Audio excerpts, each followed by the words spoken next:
La Ruta de la Seda.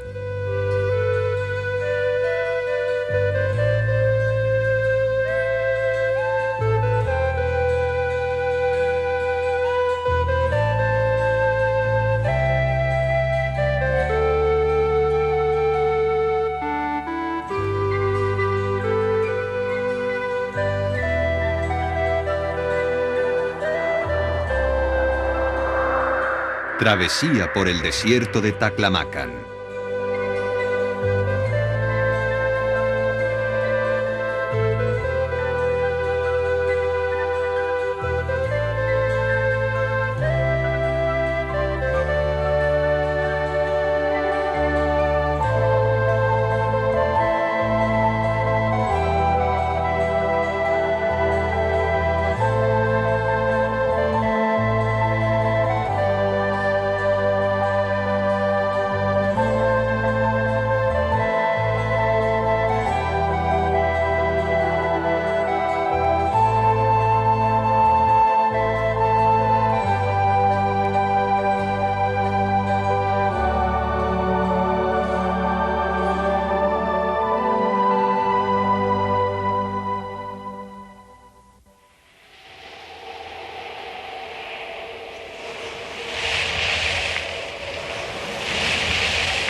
Una gran tormenta de arena del desierto de Taklamakan se abatía sobre la ruta que seguía la expedición chino-japonesa.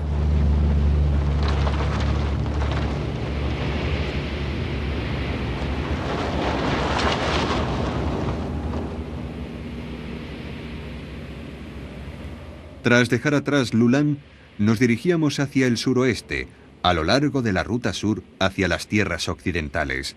Este es uno de los tramos más antiguos de la Ruta de la Seda y antaño fue muy próspero.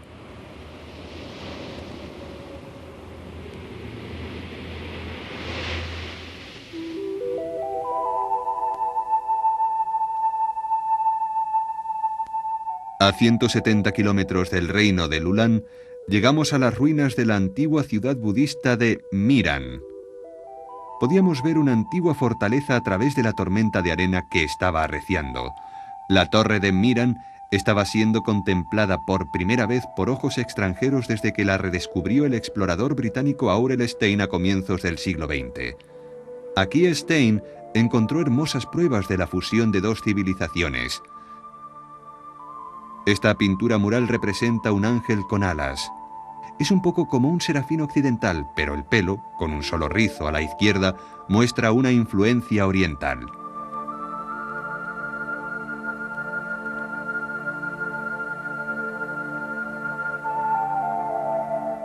Aquí, la nariz y el pelo espeso hacen que la pintura parezca una imagen de Jesucristo, pero se trata del Buda histórico Shakyamuni. Las culturas helenística y budista se combinaron aquí para producir un nuevo y extraño tipo de belleza.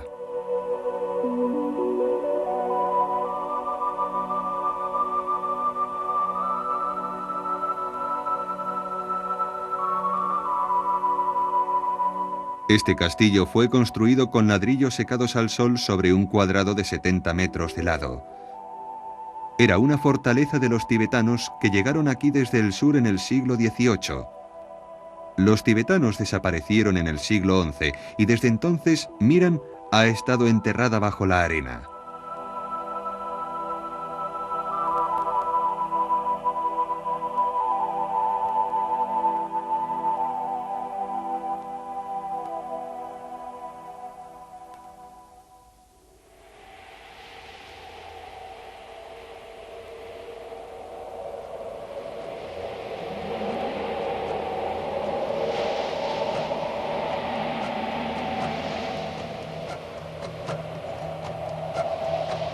Sin embargo, siguen cantando una vieja canción llamada Kalabran, la canción de la tormenta negra.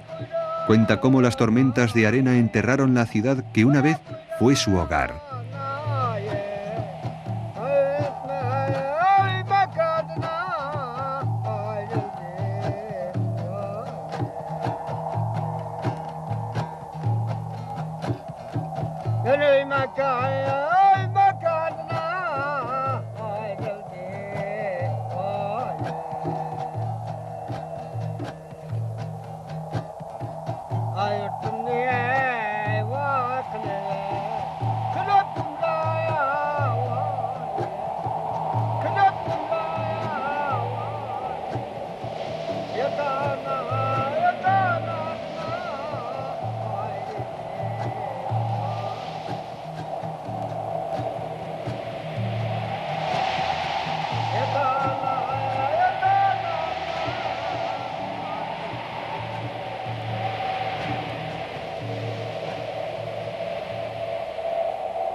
Las montañas Kunlun están cubiertas de nieves eternas, y esta ruta meridional hacia las tierras occidentales señala el límite entre las montañas Kunlun hacia el sur y el desierto de Taklamakan hacia el norte.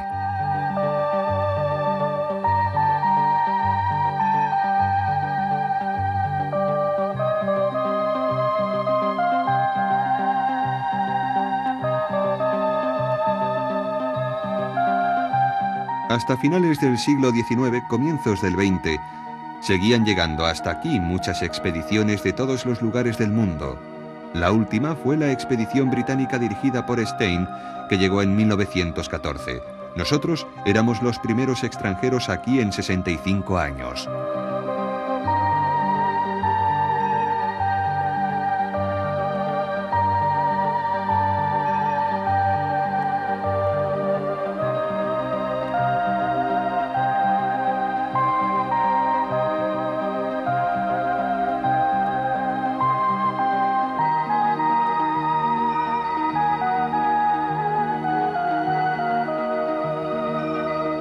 A 400 kilómetros al oeste de Miran se encuentra el río Cherchen, que nace de las nieves de las montañas Kunlun, y en la orilla oeste del río se encuentra el pueblo del oasis Cherchen.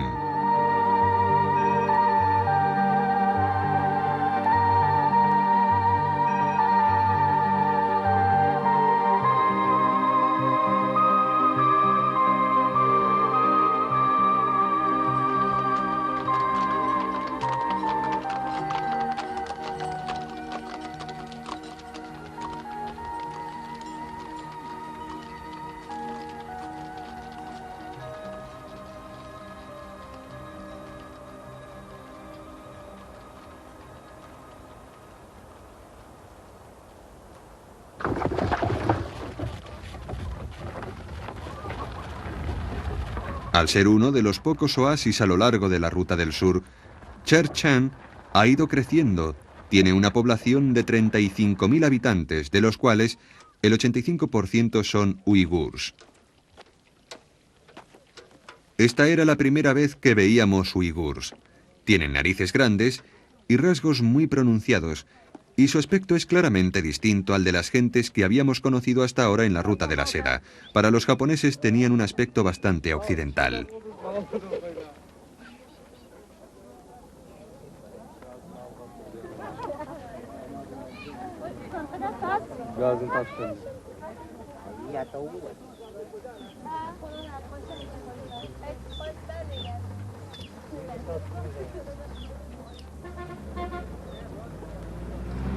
Esta es la calle principal de Cherchen, con todo tipo de mercancías a la venta a cada lado. Los uigurs, de origen turco, llegaron por primera vez a esta zona en el siglo XI.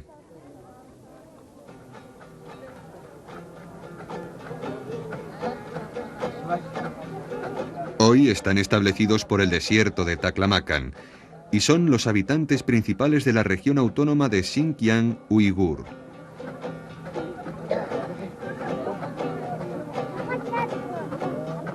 Se trata de un pueblo alegre que tiene su propio tipo de música, su propio lenguaje e incluso su propio sistema de escritura.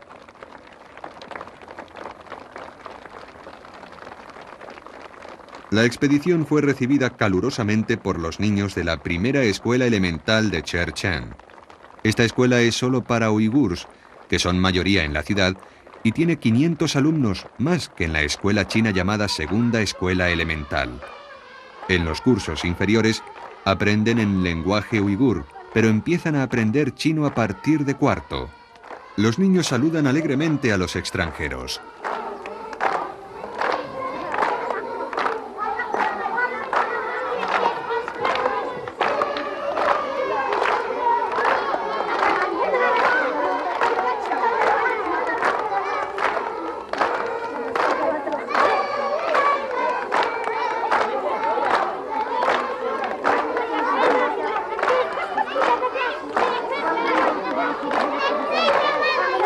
El pueblo uigur disfruta mucho del canto y del baile. De hecho, cada vez que se reúnen se ponen a cantar y a bailar. Esta es una canción nómada que todavía cantan en recuerdo de los viejos tiempos.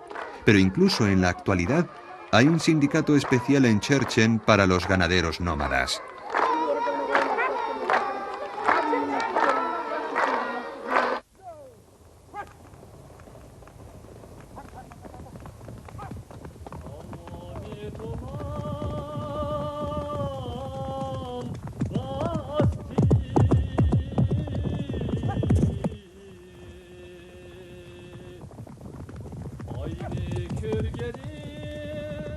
El oasis es alimentado por el río Cherchen. Después de la revolución se construyeron nuevos canales, aumentando la extensión de tierra cultivable.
Hablamos con uno de los granjeros uigur, cuyo nombre era Mai Mai Tohoti.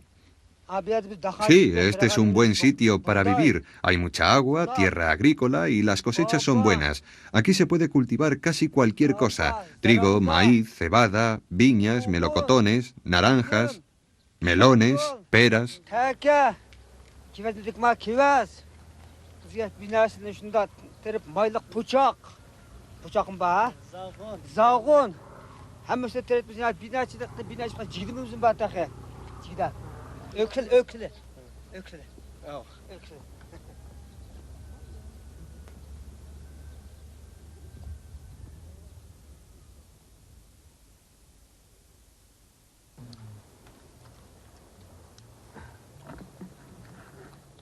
La gente vive en casas de ladrillos de adobe y en verano a menudo come al aire libre, bajo las parras.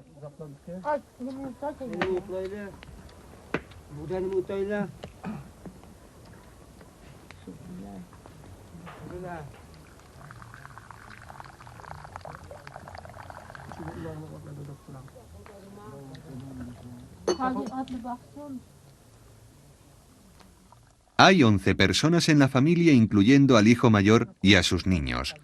En total son 5 trabajadores adultos y su salario es de 1,30 yuan al año. Pero también venden las uvas y las verduras que producen, de modo que sus ingresos anuales llegan a 2.700 yuan, unos 1.720 dólares al año.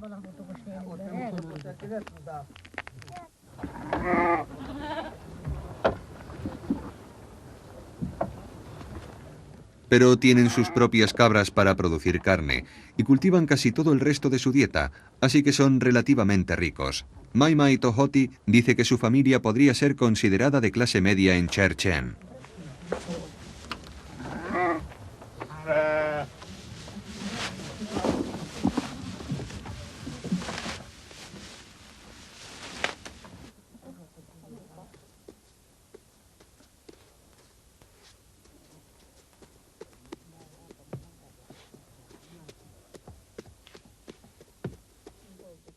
La dieta básica para los uigur es un tipo de pan llamado nan. Está hecho de harina moldeada en forma plana y redonda y cocida en un horno sencillo.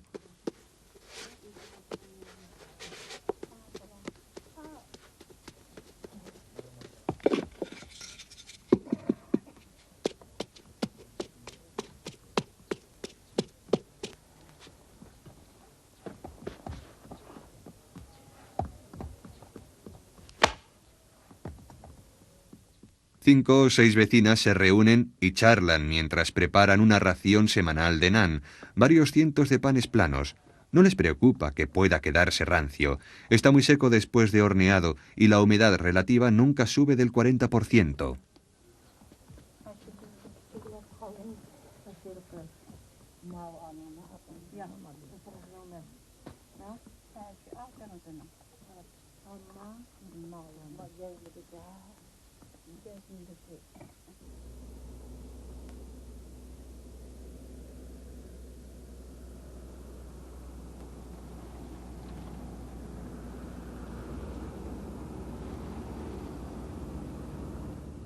A 360 kilómetros al oeste de Cherchen está la población de Minfeng. Tomando esta ciudad como base, la expedición se dispone a encontrar las ruinas de Nilla.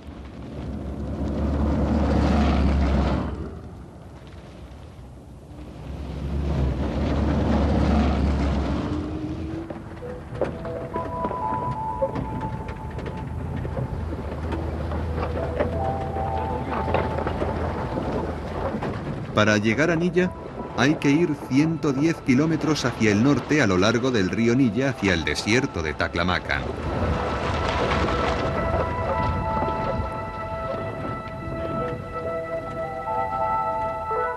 En el lenguaje uigur, Taklamakan significa el lugar del que no vuelve nadie vivo.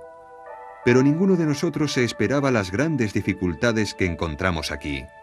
Aquí y allí se veían troncos de sauces muertos que parecían un cementerio.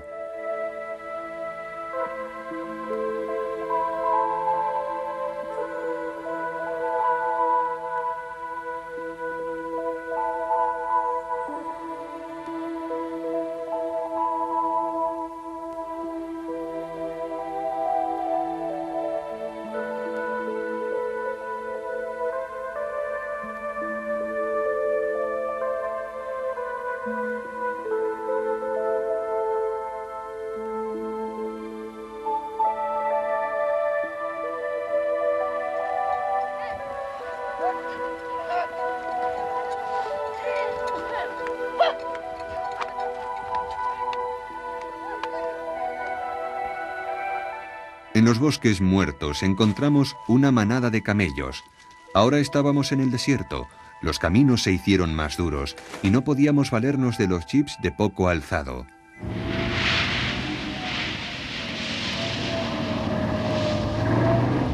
Tuvimos que trasladar todo el equipo a los camiones y viajar en los vehículos abiertos bajo el ardiente sol.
Tardamos 10 horas en recorrer los 88 kilómetros desde Minh Phen.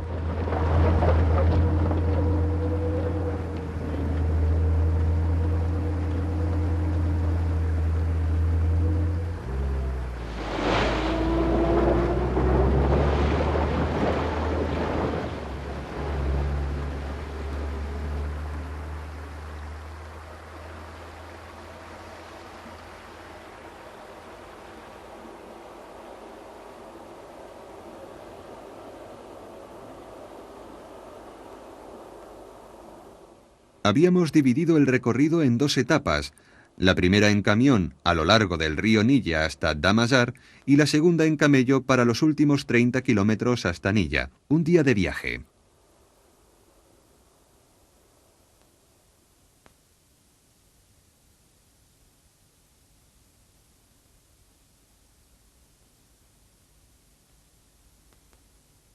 El punto al que nos dirigíamos era una estupa gigante, los restos de una pagoda budista en medio de las ruinas. Pensábamos explorar las ruinas desde esta torre durante un par de días y volver a Damazar la mañana del 5.º día. Establecimos el campamento en medio del desierto. La caravana estaba formada por 58 camellos y 29 personas, incluyendo 10 expedicionarios, un médico, un operador de radio y un guía local. Llevábamos más de 4 toneladas de provisiones, de las cuales más de la mitad, 2,5 toneladas de hecho, era agua. Llevábamos la menor cantidad posible de cámaras, equipo y comida.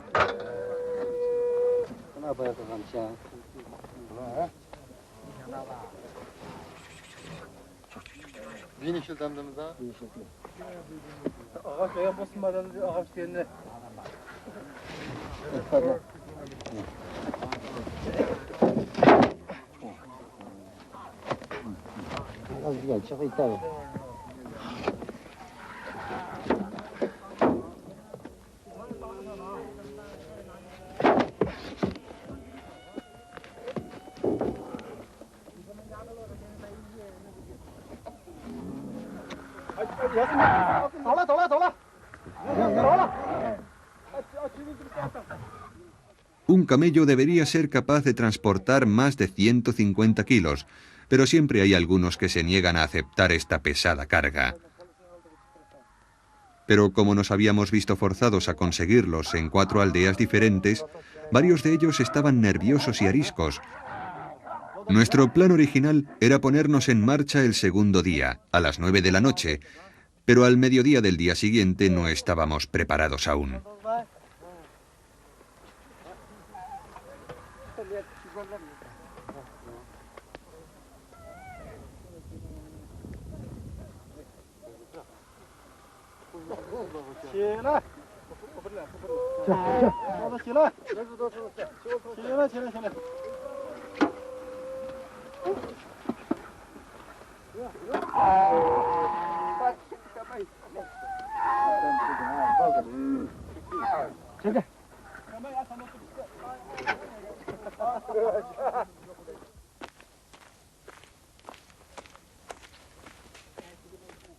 Inesperadamente encontramos a un hombre muy anciano que nos dijo que había guiado a Stein hasta las ruinas Nilla en 1906.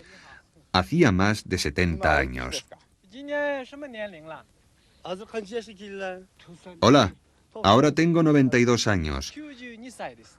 Recuerdo que encontramos una vieja vasija con muchos papeles rojos en su interior. Debían ser documentos escritos. Hacía mucho frío cuando los encontramos. No me gustó demasiado.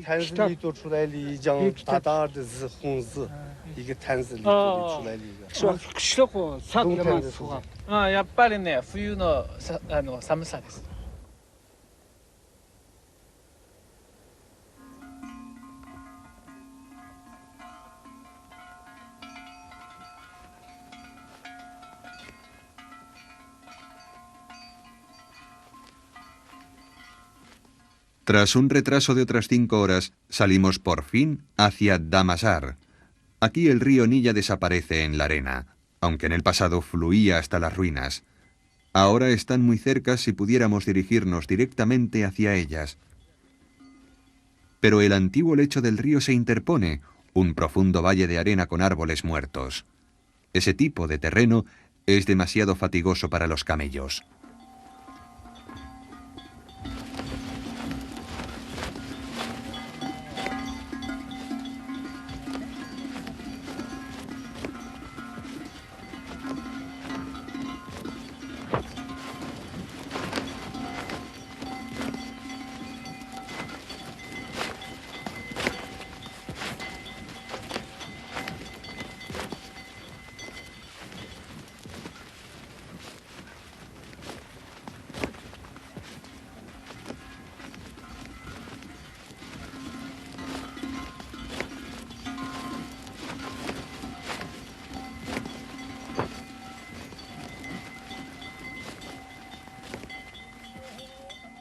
Evitando la ruta del valle nos dirigimos hacia el noroeste, hacia el desierto.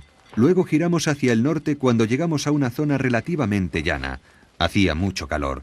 La temperatura del aire era de más de 33 grados y la del suelo más de 50. Si lográbamos encontrar las ruinas Nilla, seríamos los primeros extranjeros en verlas desde hacía 70 años.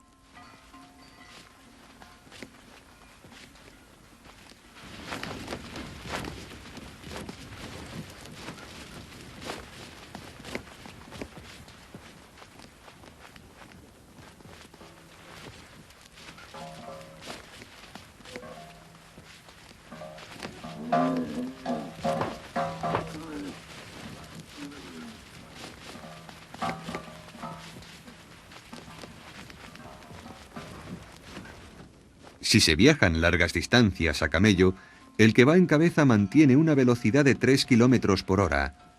El día que habíamos salido tarde, nos quedaban solo 5 kilómetros hasta las ruinas cuando se puso el sol.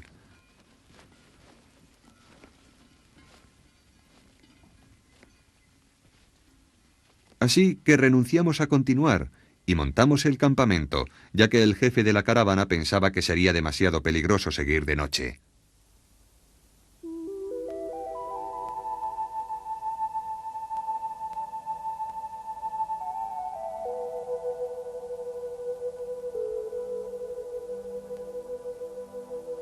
A la mañana siguiente nos pusimos en marcha a las 9 porque pensábamos que tardaríamos solo 1 hora en llegar a las ruinas. Hacía mucho calor y ya a esas horas de la mañana teníamos casi 30 grados.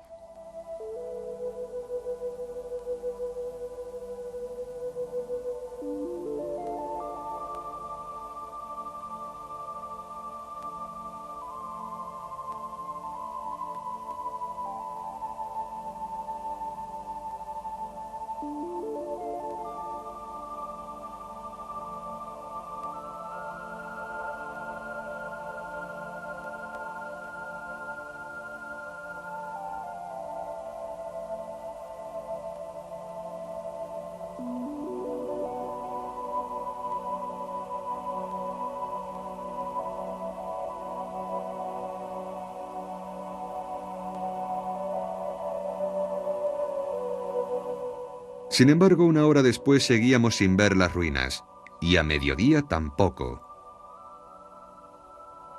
Después de una comida rápida, seguimos avanzando sin el descanso habitual de cada 2 horas. Nuestras cantimploras, que compartíamos cuidadosamente, se estaban quedando vacías rápidamente, pero seguíamos sin ver otra cosa que desierto vacío. Llevábamos viajando más de 9 horas y seguíamos viendo solo desierto. La temperatura llegaba a más de 40 grados y ya no teníamos ni idea de dónde nos encontrábamos. Estábamos perdidos y muy cansados.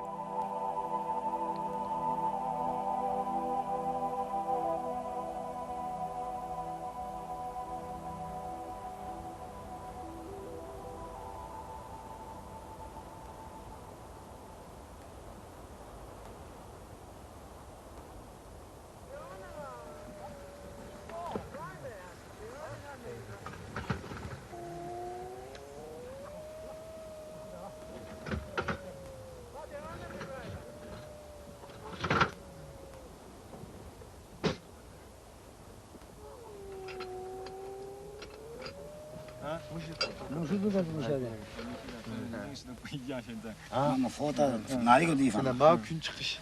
Ama gün altı uç bakanda bizim iş tarafı. Mantuvimos una apresurada conferencia en la mezcla habitual de 3 idiomas, japonés, chino y uigur, pero solo pudimos llegar a la conclusión de que por alguna razón habíamos pasado de largo las ruinas.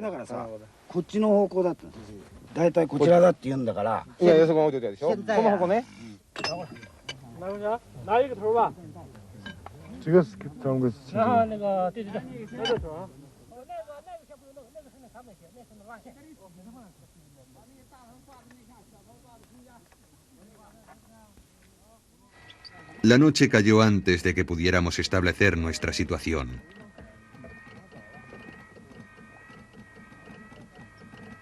Enviamos un mensaje por radio a la base de emergencia de Minfen y los guías se dividieron en 3 grupos que explorarían los alrededores intentando localizar las ruinas.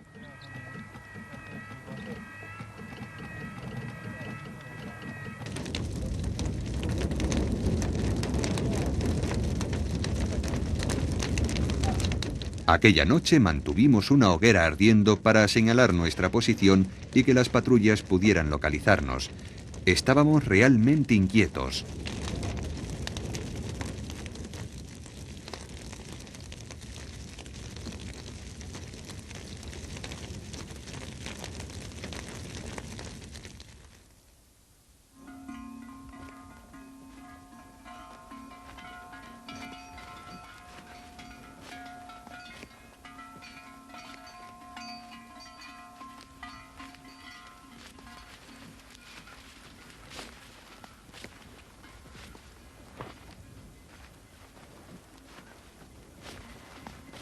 Sin embargo, uno de los grupos de exploración volvió con buenas noticias. Habíamos pasado al norte de las ruinas sin darnos cuenta. Yendo hacia el oeste habían encontrado Prontonilla. Pero fue solo al 4.º día de dejar Minfen cuando llegamos por fin a nuestro objetivo.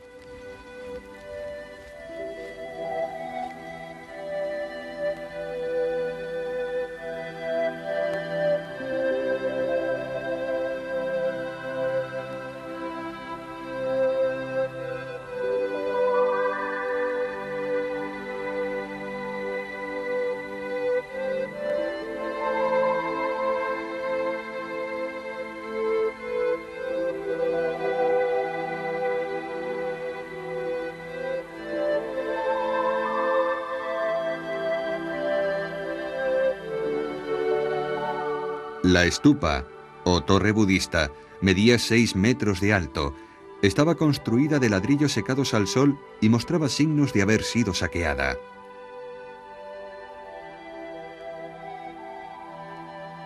Las ruinas Nilla cubren una zona de 20 kilómetros de norte a sur por 10 kilómetros de este a oeste, centrada en esta estupa.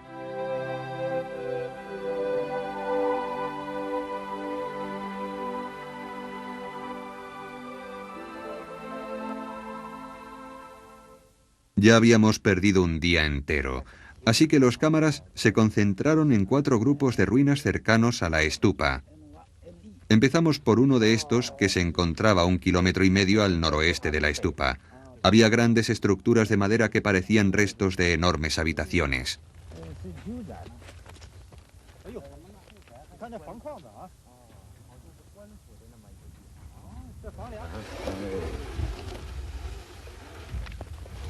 La medición reveló que cada una tenía unos 8 metros cuadrados. Cuando comparamos lo que estábamos contemplando con los diagramas de Stein, comprendimos que estábamos en el grupo de ruinas que él llamó N1.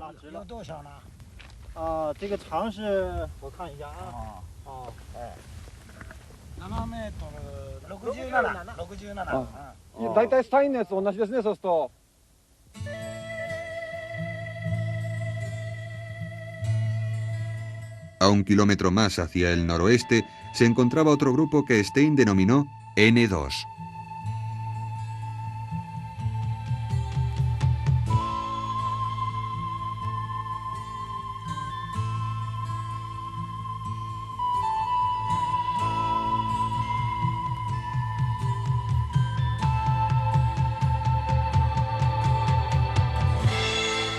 Un gran edificio pudo ser tal vez algún tipo de ayuntamiento.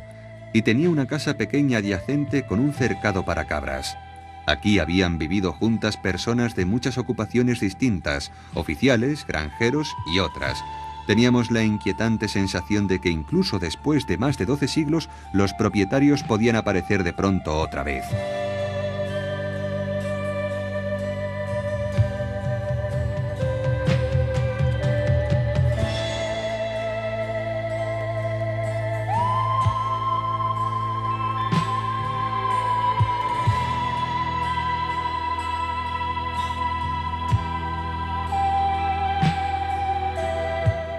Desde Stein, muchos exploradores de distintas partes del mundo han excavado aquí intentando averiguar más sobre las vidas de las gentes de Nilla.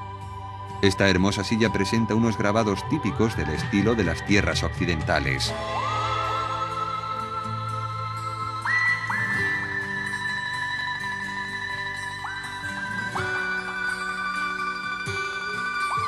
Esta diminuta imagen budista cabe en la palma de la mano.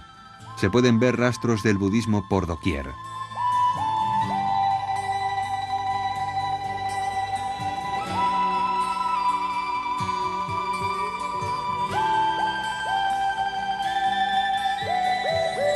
Los documentos encontrados aquí, en un antiguo idioma indio y caracteres Kharoshthi, han arrojado alguna luz sobre el reino de Lulan. El rey, que realmente era una especie de emperador, era el gobernante supremo cuyos representantes se encontraban en muchos de los oasis del reino.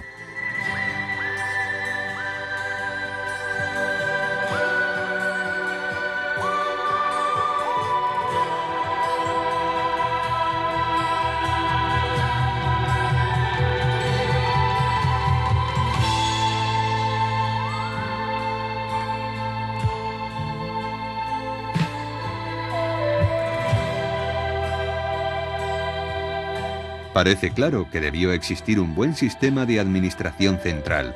A unos 3 kilómetros al sur de la estupa había una gran casa que pertenecía al jefe local, nombrado por el rey de Lulan y llamado Choboji.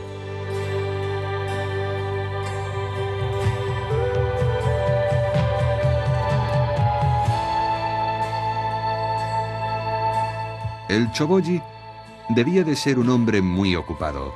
Sabemos que tenía que recolectar los impuestos y administrar la región, supervisar el paso de viajeros a lo largo de la ruta de la seda, certificar la adopción de niños y actuar como una suerte de asesor matrimonial. Muchas personas debían acudir a esta gran casa que era más bien como un pequeño palacio. Ocupaba unos 700 metros cuadrados de superficie y tenía una enorme sala de recepción de más de 70 metros cuadrados, construida con pilares sólidos. Stein decía que las casas de Nilla estaban bien construidas y que eran muy espaciosas.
Aquí había una avenida con árboles a ambos lados que se dirigía hacia el oeste desde la casa del jefe, aunque casi todos los restos de la misma han desaparecido. Cerca de la estupa encontramos huesos blanqueados por años de exposición. Bajo estas extensas ruinas debían de seguir enterrados muchos secretos.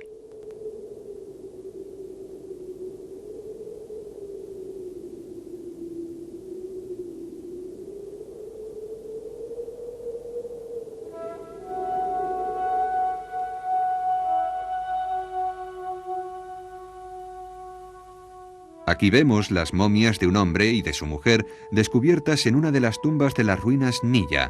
Al parecer la mujer se suicidó cuando murió su marido. Un ritual que los indios llamaban Su-Ti.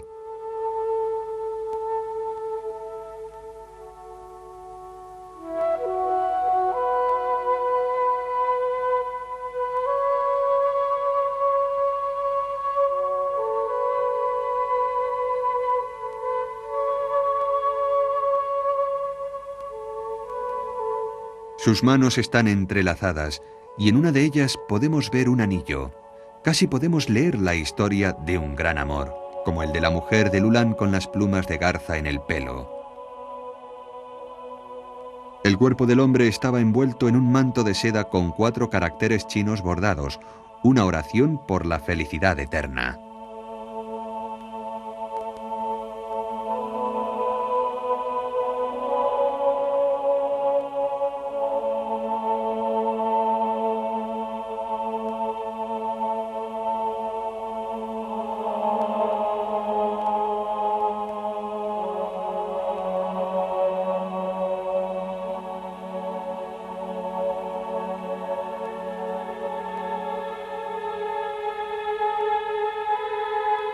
Estas gentes eran de raza occidental, porque tenían narices grandes, a diferencia de la mayoría de los orientales, pero en su vida solo conocieron la cultura china.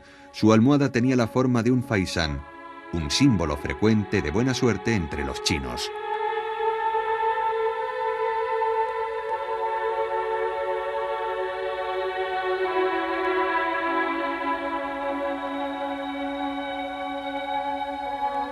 Y sus peines y cestas de cosméticos estaban hechas de madera de glicina, un material típicamente chino.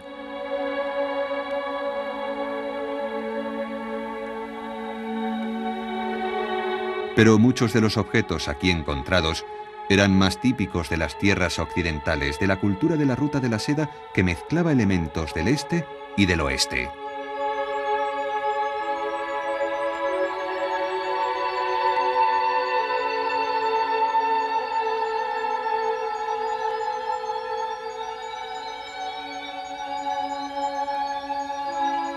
Las monedas que se usaban en Nilla eran las famosas Sino-Karosti, con caracteres chinos en una cara y Karosti en la otra. De pronto, a mediados del siglo IV de nuestra era, Nilla desaparece. No se sabe nada de su caída. Tal vez, a medida que el río Nilla se iba secando y avanzaba el desierto, la gente tuvo que emigrar hacia el sur para encontrar medios de subsistencia. La sequía debió obligarles a abandonar el país que durante tanto tiempo habían habitado y a desplazarse en busca de agua.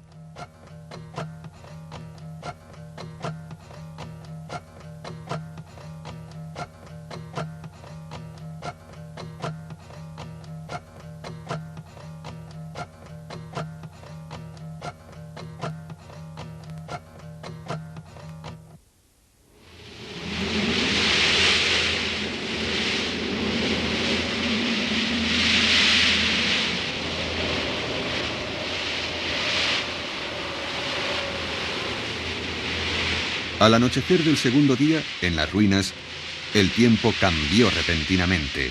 Comenzó con unos pequeños remolinos de viento y después el viento se hizo más fuerte y la arena empezó a bailar.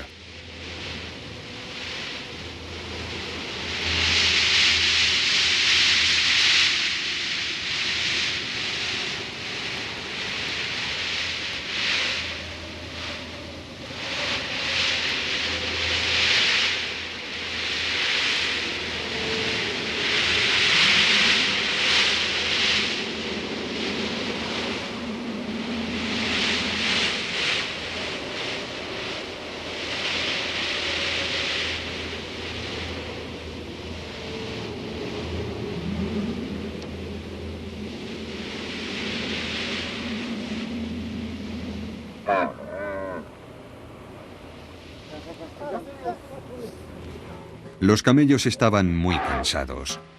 Habían soportado muchos días con una temperatura ambiental de más de 40 grados y de 50 en el terreno. Habían llegado al límite de su resistencia y empezaron a clamar pidiendo agua. Les dimos la mayor parte de la que nos quedaba.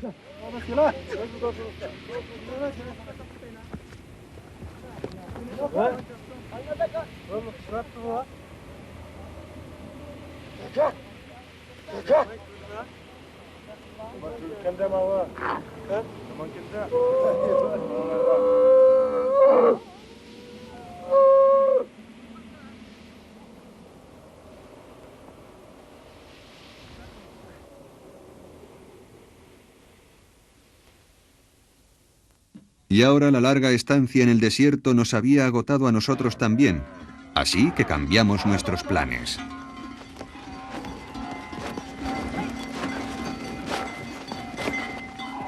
El jefe de caravana decidió que había llegado el momento de ignorar los peligros de viajar en la oscuridad. Dejaríamos Nilla a medianoche. Pero no se queden dormidos, nos advirtió. Si alguien se cae de su camello, se quedará atrás.